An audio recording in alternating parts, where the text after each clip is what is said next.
PNG described as unsafe for women? Calls for more effort to control school dropouts. We are giving them second chance. And Kaure sisters confident of a spot in the PNG team.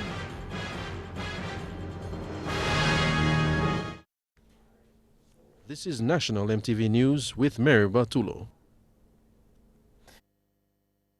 This is Sunday's news. The status of human rights in Papua New Guinea has been ranked as very poor by the Human Rights World Report 2015. The report, released this week, has described PNG as one of the most dangerous places in the world for women to live in. It highlighted the government's failure to enforce legal protection against gender-based violence and discrimination. The recently released Human Rights World Report 2015 has described PNG as one of the most dangerous places in the world to be a woman. In 2014, reports of gender inequality, wife-bashing, discrimination, corruption, and excessive use of force by police were among pressing human rights concerns highlighted. In the 656-page report that reviews human rights practices in more than 90 countries, PNG is ranked very poorly. The report highlighted that women in PNG face violence almost every day. Rates of family and sexual violence are among the highest in the world. The report points out that perpetrators are rarely prosecuted. Reports of women accused of sorcery and related deaths, including rape, wife-bashing, and uneven number of women and girls seeking education services, have all contributed to put PNG down the rank. Despite the current extractives-led economic boom, the government has been challenged to tighten up laws and bring perpetrators to justice. Likewise, justice officials and the police have to take wife-bashing and related violence very seriously. More people have to be given access to courts, legal services, and police to improve the country's current ranking in the human rights wards. Quinton Alomp, National MTV News. The National and Supreme Courts of Papua New Guinea will be hosting the 2015 legal year opening ceremony at the Waigani National Court tomorrow. This ceremony will begin with a march from Godwit Street, just outside the Australian High Commission, up Independence Drive past the Somalia Foundation building and onto the Waigani National Court premises. The church service will be held in the court grounds and will be led by the St. Martin's Anglican Church. During the legal year opening, the official groundbreaking for construction to begin on the new National and Supreme Court buildings will take place, officiated by the country's Chief Justice, Chief Sir Salamo Injia. An educationist has called for an increased effort to control the number of school dropouts. John Rumens, Executive Director of Papua New Guinea Education Development Services, says the education system has failed many students. He has set up his own school aimed at giving a second chance to school dropouts. Mr. Rumens is concerned about the increasing number of school leavers. He believes that the trend could be reversed through alternative modes of education. He has funded the Papua New Guinea Education Development Services secondary schools primarily to give a second chance to students to enter formal schooling. The education system has produced a lot of grade 8 dropouts, grade 10 dropouts, grade 12 dropouts. So this school is giving second chance to all the dropouts in the formal system. We are giving them second chance, we upgrade their qualifications, and we are putting them back into the system schools again. The government has invested heavily in education, but the problem persists, he says. Rumens says funding is just part of the solution, but a more conducive learning environment can make a huge difference. Papua New Guinea Education Development Services will be conducting enrollments for its campuses in Port Moresby starting on Monday, 2nd of February. And in Port Moresby, the nation's capital, we are enrolling our students at 2 different locations. One at Ori Lavi building at Boroko, that's where the school is. So you can go to the 2nd floor at Ori Lavi building and enroll yourself or enroll your student or your child. Also, you can come to Telecom College, PTC Training Center at Ori Lavi building, at Telecom College, and enroll yourself. Godwin Aki, National MTV News. More immigration officers are needed to crack down on illegal foreigners in the country. According to Northern Governor Gary Juffa, this loophole is a concern. He says Papua New Guinea has only 40 immigration officers, which is a far cry compared to other Pacific Island nations. He adds that this number is not enough to effectively deal with the influx of illegal immigrants taking refuge in PNG without proper documentation. You're watching National MTV News. Stay with us. More stories coming up after the break.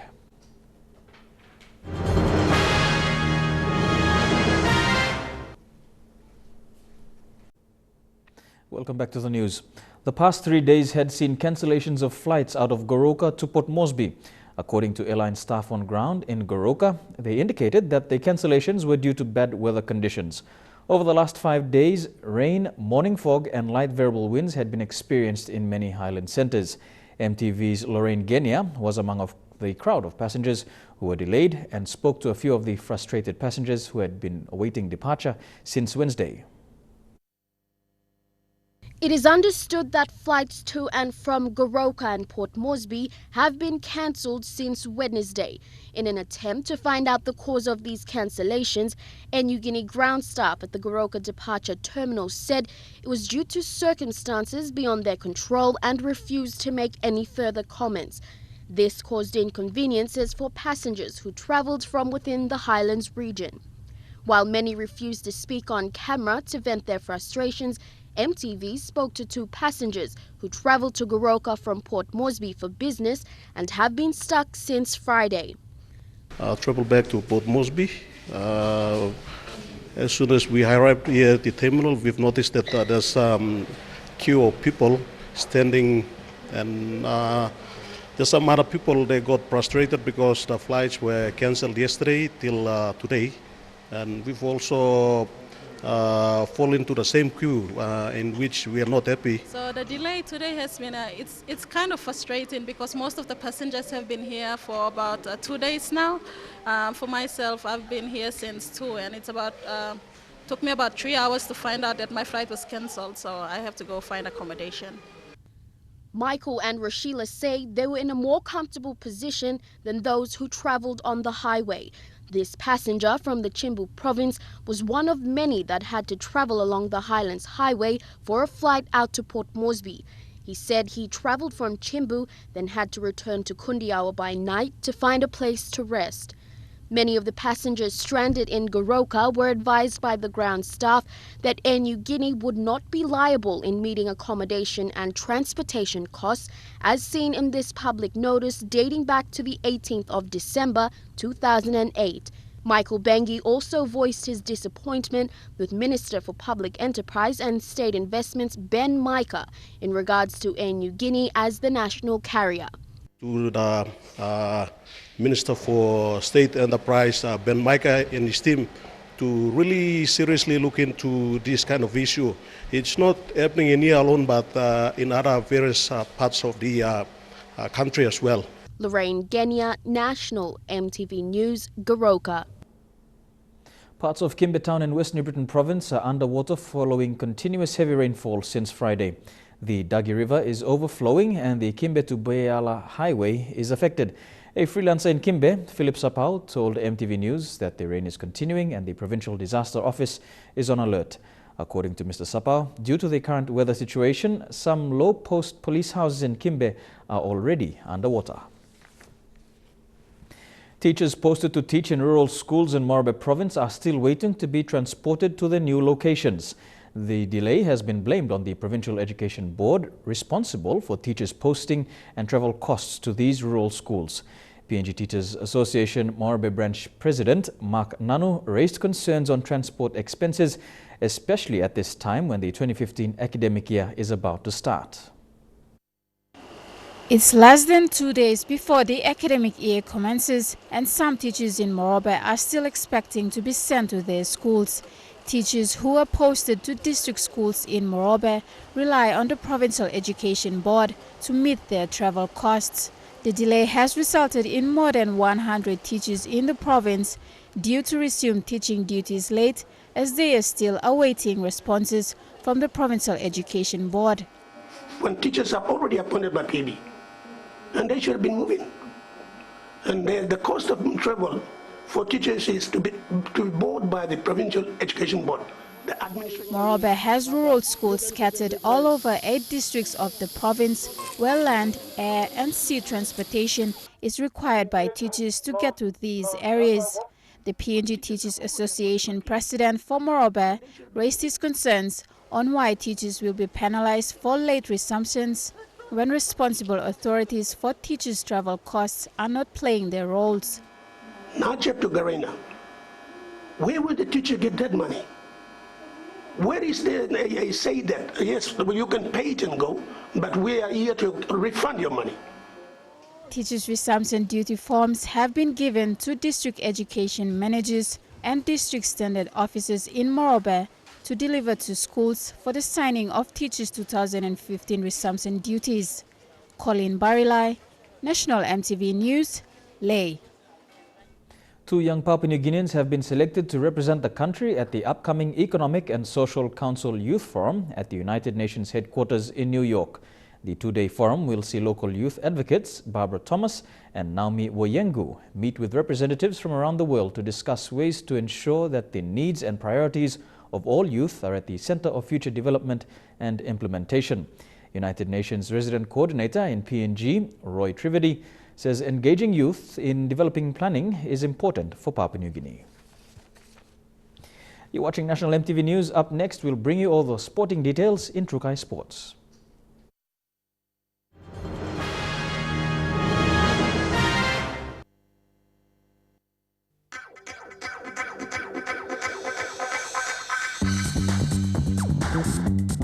Trukai Sports.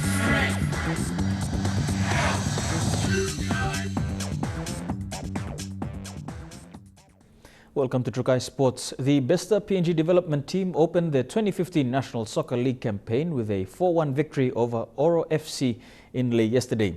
The youngsters held off the Oro side 3-0 into half-time in front of a massive crowd at the Sir Ignatius Kilaga Stadium.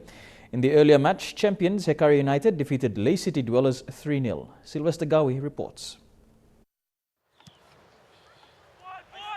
Despite losing some of their key players to other NSL franchise this year, the Besta development team put on an intense display of football against the Oro FC.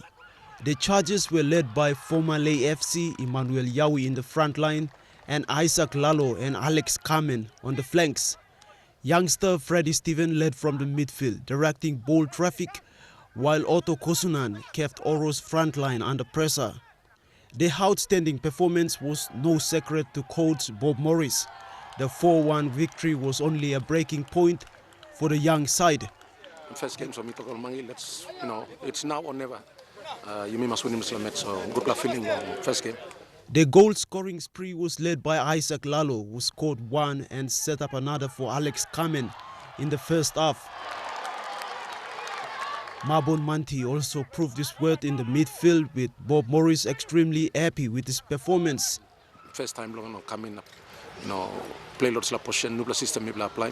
Me introduce him, but me hold him composure throughout the game. So meeting. For the Oro side, Ian Yanu missed a penalty shot in front of the 16-yard box, forcing his side to trail scoreless into halftime. Oro, with its new crop of players, have also worked hard in the game. However, poor ball control and defensive play resulted in them losing the game. Oro managed to score a goal in the second half. However, Besta retaliated with their final goal to end the game at 4-1. Fitness level, they all been maintaining fitness all through now. Only compose more game long, all game through long finished. Besta FC's Freddie Stephen was awarded the man of the match from Jemo David and Jilu Scientific Chemicals. Sylvester Gawi, National MTV Sports, Lae.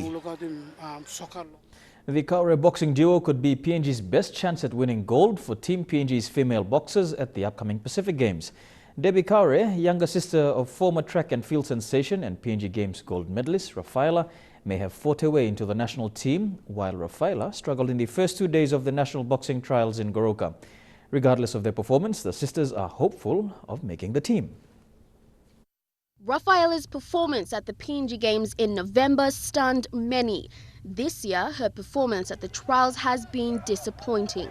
However, the boxing duo have demonstrated some skills and techniques that cannot be compared to others. Rafaela says the week that has been was challenging, but she will remain focused on securing a spot in the team. The thing is that I've seen my weakness where I failed to, and I have to pick up from there, and it's not the end, you know. The good thing, I have a chance, so I know that definitely I will do well, and I really want to be with my sister in the Pacific Games. She says younger sister Debbie had a better week, taking out fellow NCD boxer Sylvia Kengama in the 75-kilogram division. Debbie, who has looked up to Rafaela and followed in her footsteps from switching codes to rugby sevens, says to fight at the Games in July alongside Rafaela would be an incredible experience. Having her beside me is like having the whole family behind us. Last month, President of the PNG Boxing Federation, John Avira, released a list of boxers which indicated the strongest candidates for the PNG boxing team. The two sisters were among that list. All boxers on the team list will have their performances reviewed in the next week, as those on the selection panel, Mr. Avira, Dick Larry and national coach Joe Hawafa, will have the team finalized by this month. Lorraine Genia, National MTV Sports, Goroka. After a week-long of trials in Goroka, the National Boxing Federation is now faced with a difficult task to select a team of fighters for the Pacific Games in July. The National Boxing Trials welcomed boxers from 12 different associations around the country, vying for a spot in the national boxing team. From these trials, a team will be selected to train in Tabubil as well as Australia as part of their preparations for the Games. MTV Sports reporter Lorraine Genia was in Goroka recently for the trials. The National Boxing Trials held here in Goroka at the National Sporting Institute was an eye-opener for many of the boxers and the selection committee. President of the PNG Boxing Federation, John Avira, was in Goroka to cite some of the talent and was impressed with what the amateur boxers brought to the ring. We expected that out of PNG Games. This huge talent that we witnessed in the course of the competition. The majority of the boxers came from the NCD Boxing Association with over 9 boxers and Mikhail with 8. Louis MacGyver from the Mikhail Boxing Association took out Morbes Gili Yama in the 52-kilogram lightweight division after a knockout in the first round of the first bout in day 2 of competition, while Morbes Moses Rurian Jr. in the super heavyweight division of 81 kilograms took out Mikhail's Joe Effie after an intense 3 4-minute round. In the women's division, NCD and Mikhail were the biggest rivals. Philo MacGyver took out NCD's Diane Kalpa in the 51-kilogram fight. Mr. Avira's comments about the fights held over the last 5 days indicated that the selection process would not be easy. We are in a situation where we have to make some tough decisions, but it's healthy, it's good, and we're happy that the young guys are coming up, pushing the training people, the boxers at the training squad, and they're actually ending their position in the national team.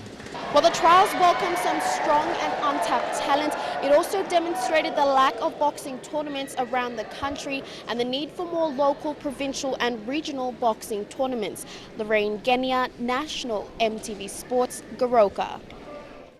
Whitehaven Brothers have reached the top of the Hohola off-season rugby league tournament after round 8 of competition. The brothers side from Geruhu led the A grade with 11 points, followed closely by Hawks 2 Dumpers in second, as rivals FH Lamas took on the CB Panthers in a tight 8-4 victory. Funeral Home Lamas were 4 places ahead of their opponents in blue, and both sides were hoping that victory would see them move further up the table as the mid-season ended. But the Pythons were not about to let slip and fought hard to keep the Lamas from scoring. The Lamas, however, had good form recently, notching up 2 wins and a draw in their previous 3 outings. Despite their efforts, the Pythons could not hold off the Lamas' aggressive charges, with the Lamas victorious in the end. Acting President Louis Sineng said a lot of good rugby league was being played, and he is hoping for a successful end to the season in March. That's right. Whitehaven is leading on the top of the table with 11 points right at the moment, commencing round 8. So probably these are the teams that are more committed towards rugby league. So as far as management of the competition, we just want to promote rugby league fairly. It doesn't matter which suburb you come from. Ola is there to promote every competition. Other results had Hawks 2 Dumpers defeat Taraka Dragons 14-8 and Freeway Bumpers secure a 6-2 defeat of Young Guns. Jeremy Moggy, National MTV Sports. And that's all we have for sports tonight. The weather details up next. True Kai Sports.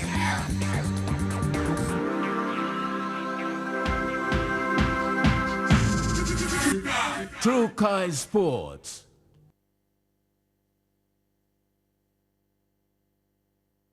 This weather information is brought to you by Tablebirds.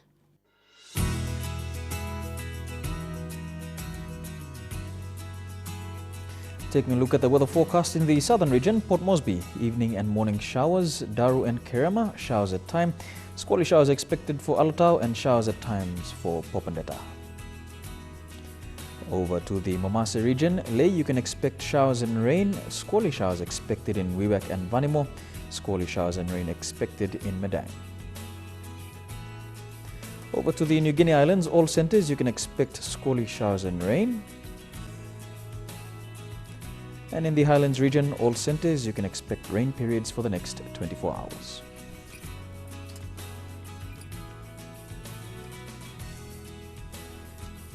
Taking a look at the forecast for small ships, there is a strong wind warning current for all coastal waters of Papua New Guinea. Waters of southern PNG Indonesian border through Torres Strait and Daru to Kerma, Yule Island, Hood Point to Samurai Island, and waters of eastern and western Milne Bay Islands, waters of Finchafen, including Vitia Strait, Siasi and Long Islands, seas 2 to 3 meters.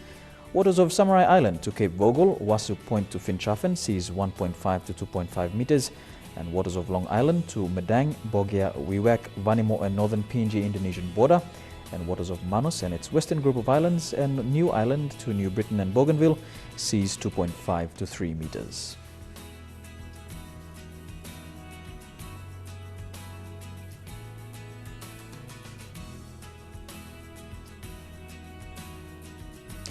And taking a look at the ocean forecast for PNG areas, in the Coral Seas, seas moderate to rather rough, northwest to southwesterly winds 15 to 25 knots.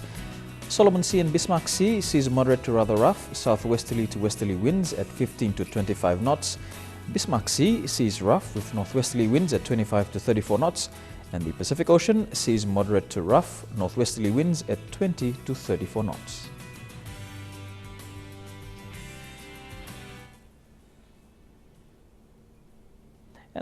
News, sports and weather from all of us here at the MTV National News Team. Thanks for your company. Have a pleasant week. Bye for now.